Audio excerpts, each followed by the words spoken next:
Welcome to the Governance podcast at the Center for the Study of Governance in Society. I'm Gabriel Leon from the Department of Political Economy, and today I will be talking to Ernesto Dal Bo. Ernesto is the Phillips Girgich Professor of Business at the University of California, Berkeley. He is a political economist interested in governance broadly understood. His research focuses on a range of topics: political influence, social conflict, corruption, morality and social norms, state formation, the development of state capabilities, and the qualities and behavior of politicians and public servants. Ernesto has published extensively in both economics and political science journals. Most of his teaching takes place in the MBA program at Haas, where he teaches ethics, and at the doctoral level, where he teaches courses on political economy. Welcome, Ernesto. It's great to have you here today. To begin, I thought it would be helpful to talk a little bit in terms of background. So what made you get interested in economics and more specifically political economy? Hi, Gabriel. It's great to be here. I'm delighted. Political economy, I think, insinuated itself into my life by growing up in Argentina, where I think even if you would want to ignore political economy, I don't think you would be able to.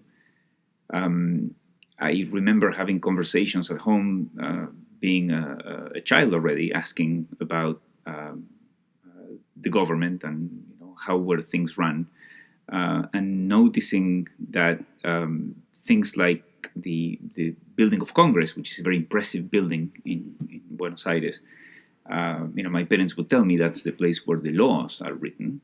And so I would ask, well, are they writing laws in there right now? And they would say, well, not quite right now because the place is shut down. We live under what is called a military dictatorship.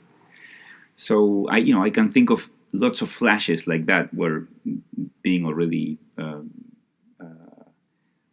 being very young, these things would just be part of the landscape of conversation. So I always had an interest in these topics. And then as I grew up, we went through hyperinflations and debt crisis and potential backlashes and attempts by the military to regain control after democracy had returned.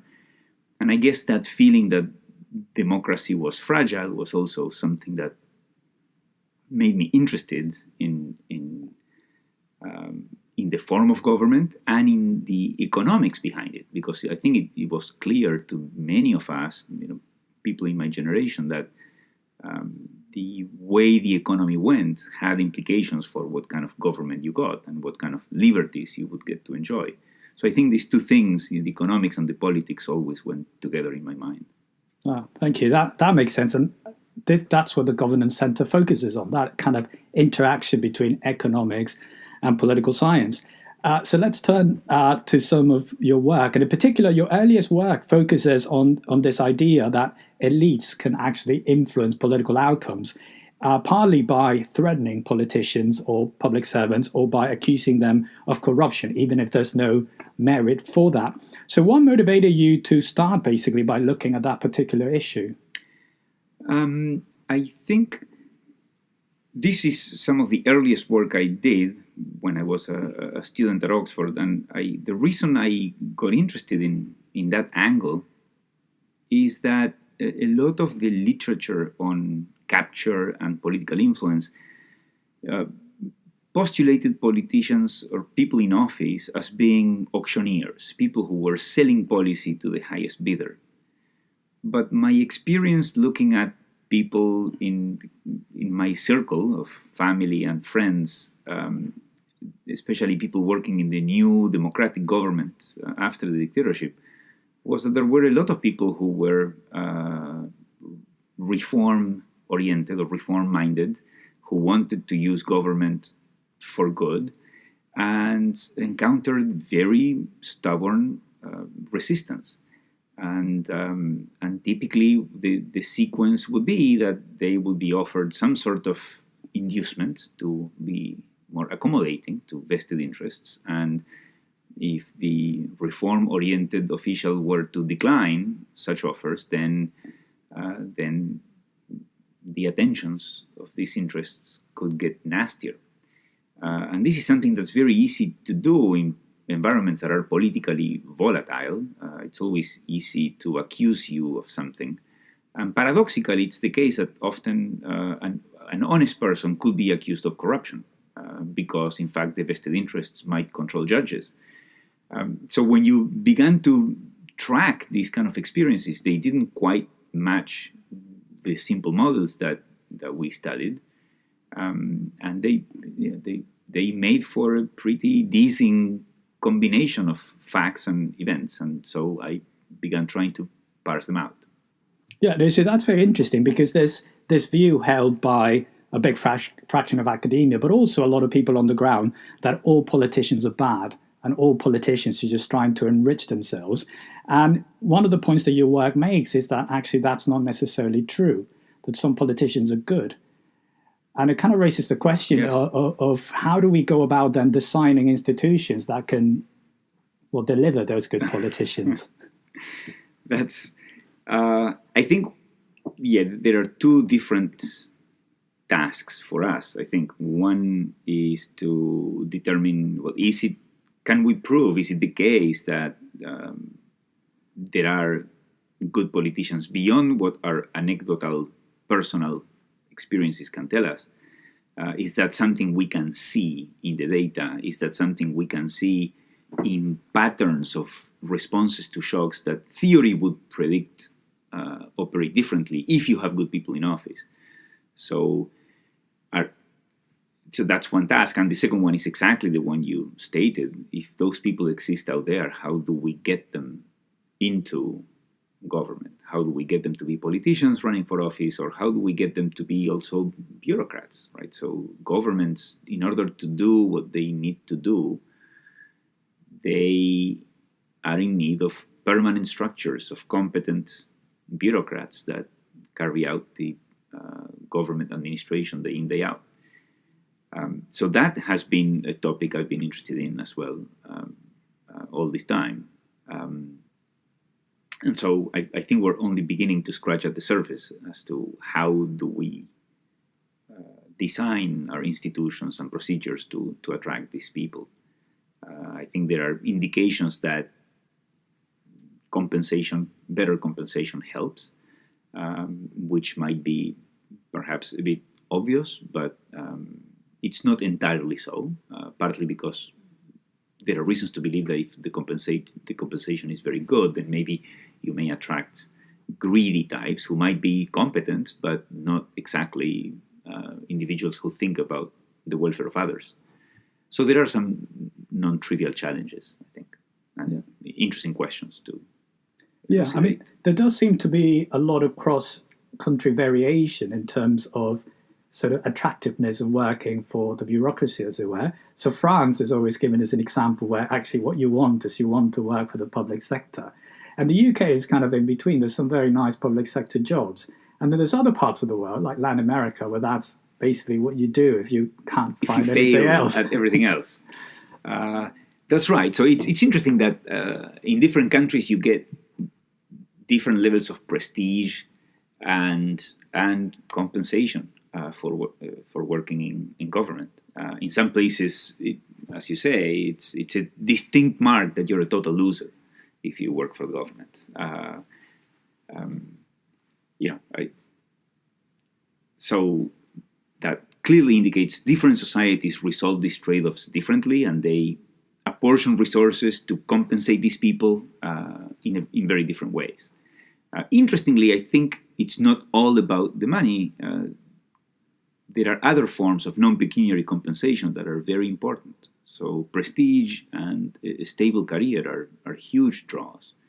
And so you have examples like the civil service in India, for example, that's very well regimented, very organized, highly selective at the time of entry. And those people are compensated well for the standards of their society. But I think it's probably true that the perks and the prestige are a huge component, especially now with a more modern economy that has very high earning opportunities at the top of the income distribution. You still have talented people applying to this service because I think one potential reason is the prestige. So You've done some work on sort of another issue related to the quality of politicians, and that's the idea of political dynasties. And some of them are quite well known. So, the Bushes in the Americas, like in the US. So, Justin Trudeau and his father. Even people like Mitt Romney and his father, slightly less successful in sort of achieving higher office. But the world does seem to be full of examples of these political dynasties. So, what does your research find about them? Are these generally a bad thing, or is there something positive that can be said about having political dynasties? So that's, we wondered about that. One thing that caught our eye when we started working on this is that this is something that draws quite a bit of media attention. And journalists tend to have this tone when they write about this, that there might be something sinister in play, that the presence of political dynasties indicates that democracy is not an even playing field, that somehow some people are born with advantage, and that doesn't seem to rhyme well with the idea of democracy as an even playing field. After all, democracy is supposed to have eliminated the hereditary transmission of power that we had in monarchies.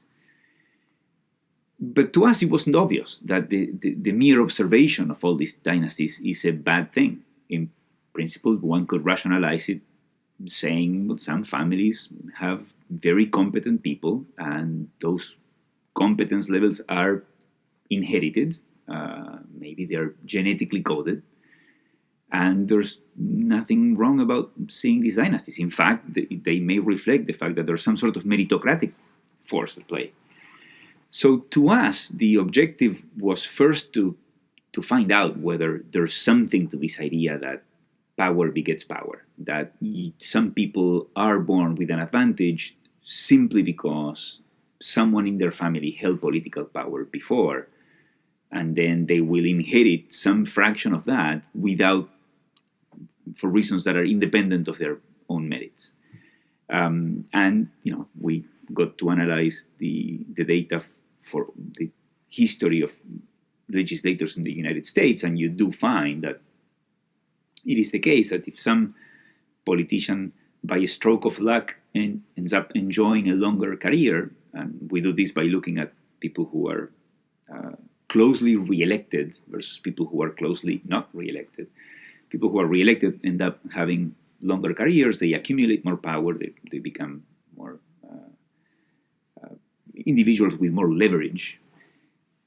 Those people tend to have descendants coming into Congress later on by a wide margin. So there is something here that even accidental additional power to you is going to have an effect on the political prospects of your children. So there is, even in an advanced modern democracy, we do see these kind of remnants of hereditary political power. Yeah, and so that seems to kind of go against the idea of sort of a fully democratic system. But is there anything that we can realistically do to try and change this? I think so, although I don't claim to know or to have traced out how our policy levers may translate into this. What seems clear is that even in a society like the United States, which is very open in many ways, you do have this political transmission, intergenerational transmission of political inequality, and it's rather high. So the share of people in office who have previous relatives that have been in office before is really high. It's very different from what you would get out of pure chance. Mm.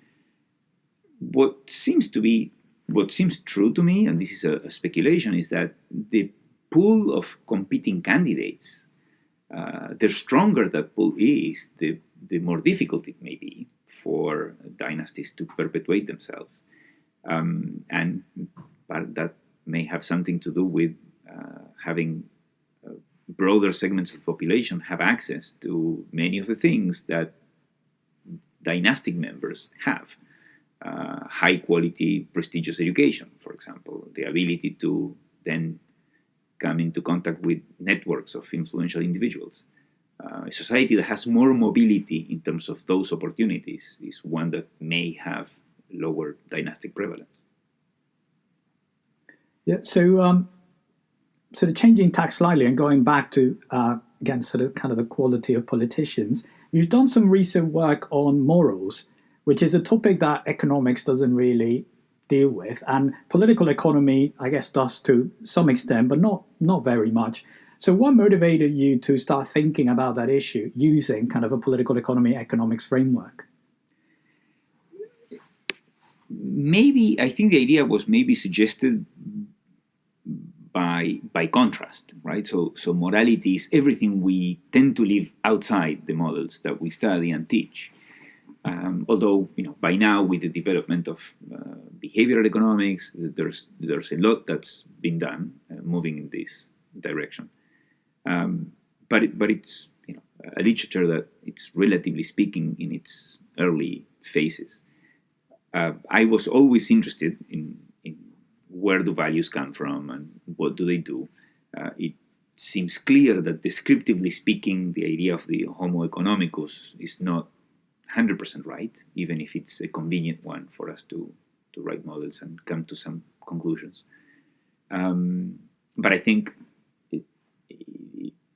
we need to enrich that picture, and so we began having discussions with some colleagues, and one of my collaborators is my brother Pedro.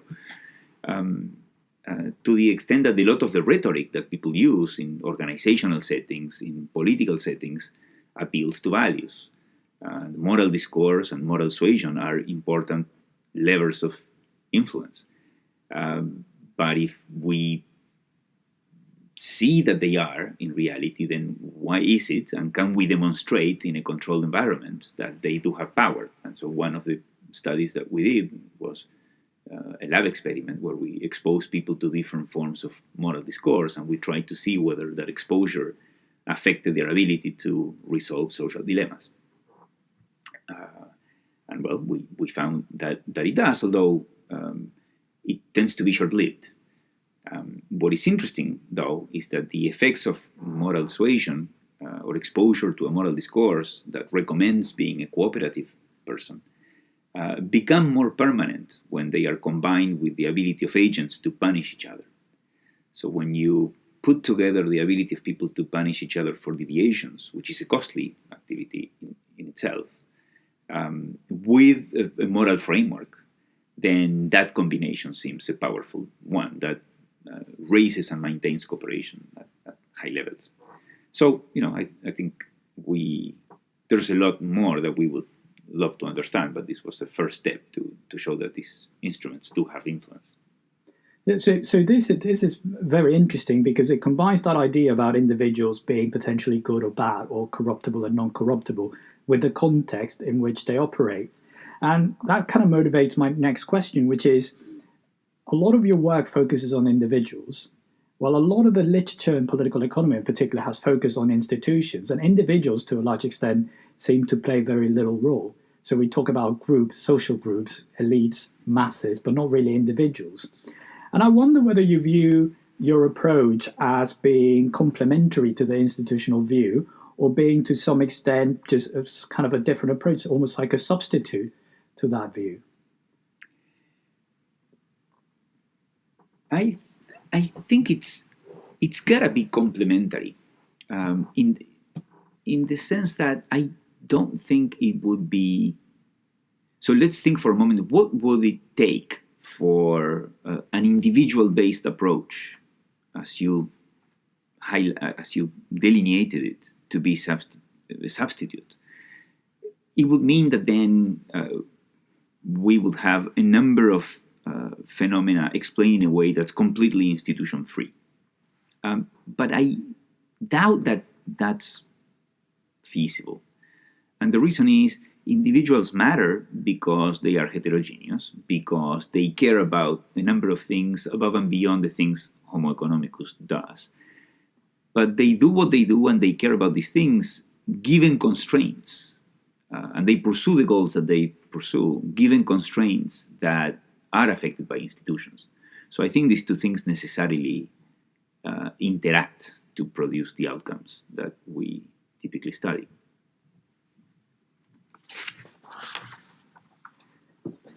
Yeah, so related actually to the question of institutions, your work has very recently turned to the question of state development, and in particular, kind of very long-run state development. And you make reference to something you call the puzzle of civilization. So I was wondering if you could tell us a little bit more about what the puzzle is and what your main argument is as it relates to sort of the emergence of civilization. Yeah.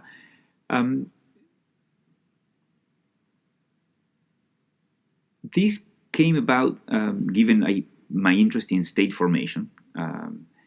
And I began teaching a class that covered the rise of the earliest civilizations and also some aspects of prehistorical economics. And so working with students, this idea developed that there is really a tension at that time when a society forms a state. What is it? Well, to have a civilization, you need a society that's producing surplus, an economic surplus, right? So the visible marks of civilization are public architecture, infrastructure, a number of things that require the production of a surplus. But it also requires protecting that surplus.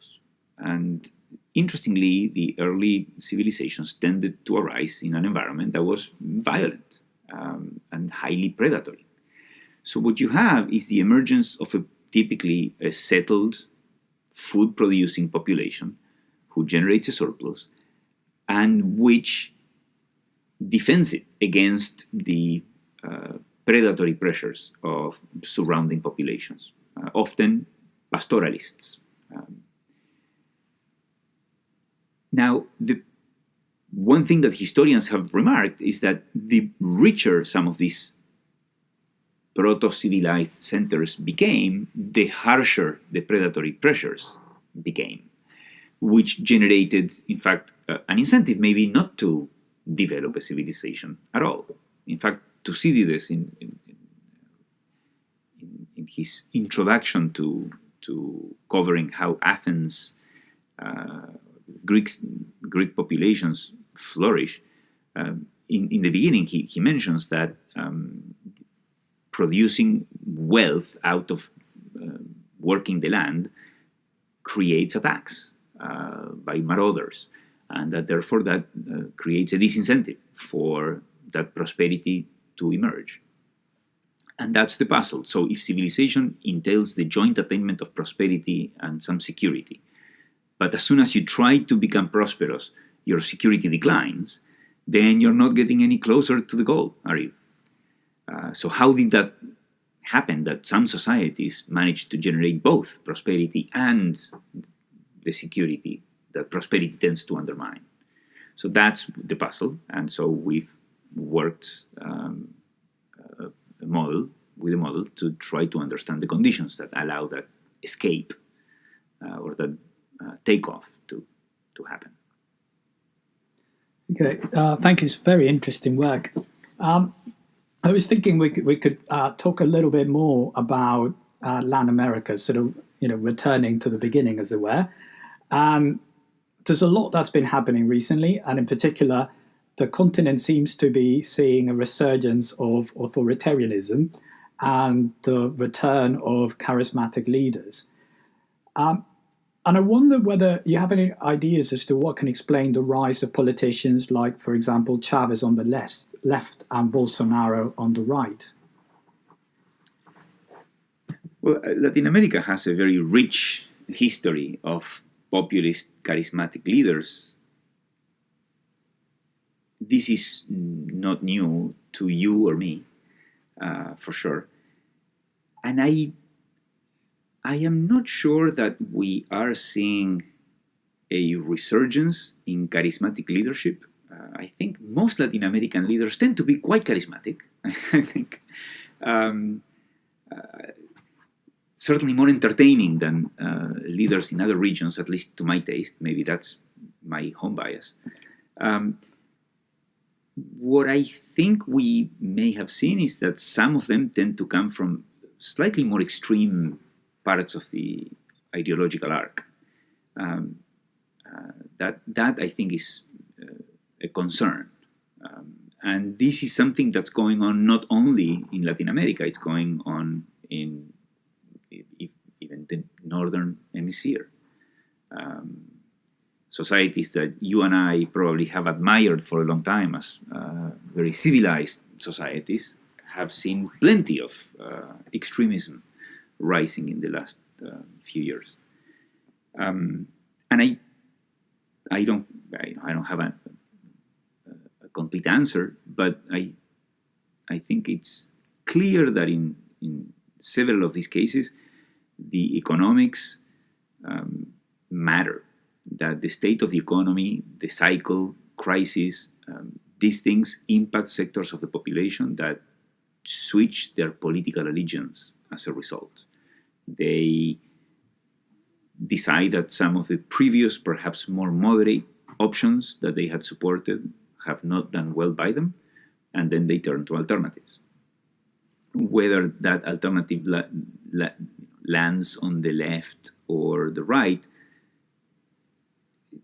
it varies from country to country. I don't know exactly what determines whether people switch to the right or the left.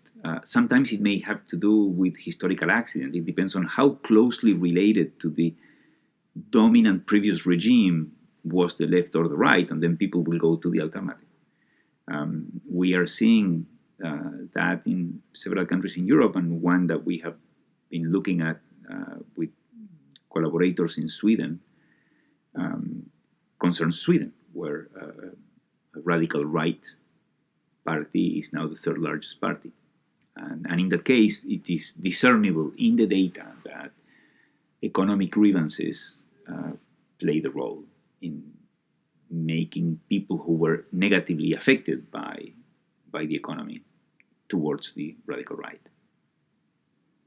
So will you agree with the people who say that democracy is under threat in countries like the US and, well, many countries in Latin America and parts of Eastern Europe? I would agree, yes. I don't know to what extent, the question is now, how worried should we be? That's a different question. Is it under threat? Yes, for sure. And sometimes when we can point to lots of historical episodes where people exaggerated the threat and were overly worried, and then things didn't get out of hand. And we can also point out situations where people minimized the dangers and then terrible things happened. Which one is it this time? I don't know. I think the one good reason to understand the drivers of these political fluctuations and to try to understand the economic causes whenever relevant. In some cases, the causes may not be economic, but at least in one case, I know they are, and in many others, I have a strong feeling that they are. The good thing about looking at those drivers is it may tell us something about maybe what will it take to reset the balance so that these drivers are suspended or eliminated. Things that depend on relatively mild changes in the economic cycle, we may think may be reversible in relatively short order. But that's to be determined. It may also be that sometimes small economic deviations create political realignments that are very hard to reverse. Right? So that's one thing that we don't know. How permanent are these changes in allegiance? That's, I think, an important question that's open for us researchers to get at. Okay. Well, that leads quite naturally to my next question, which is, what's the next stage in your research agenda? So I have an agenda on working with governments at trying to understand what works at creating state capabilities. And this is an agenda that I plan to continue working on. And these are typically projects that take a long time to set up. It requires finding the right partners in governments who are willing to experiment. So that's certainly something that I maintain an active interest. I'm also interested in this area on state formation. And so that's something that's also on my desk right now. I'm doing further work on it, both on the theory and the empirical side. And one other topic we haven't talked about, but I have done some work on and I hope to continue working on, concerns the abilities of voters to select policies or leaders. We talked about institutions, we talked about state capabilities, we talked about politicians, and in all the conversation about pathologies that we have had, it may seem that the fault always lies with any of those actors, but voters are never to be blamed. But I think we need to turn our eyes to how voters make decisions. Of course, in political economy, we have the dominant paradigm of voting models where voting seems to be a rather amazing way of aggregating preferences and information, and a very robust one. But some work we have done with my brother Pedro and with Eric Eister, studying voters in the lab that need to choose not between two leaders or two clear options in terms of payoffs, but people who have to choose between games they're going to play. That shows they're rather bad.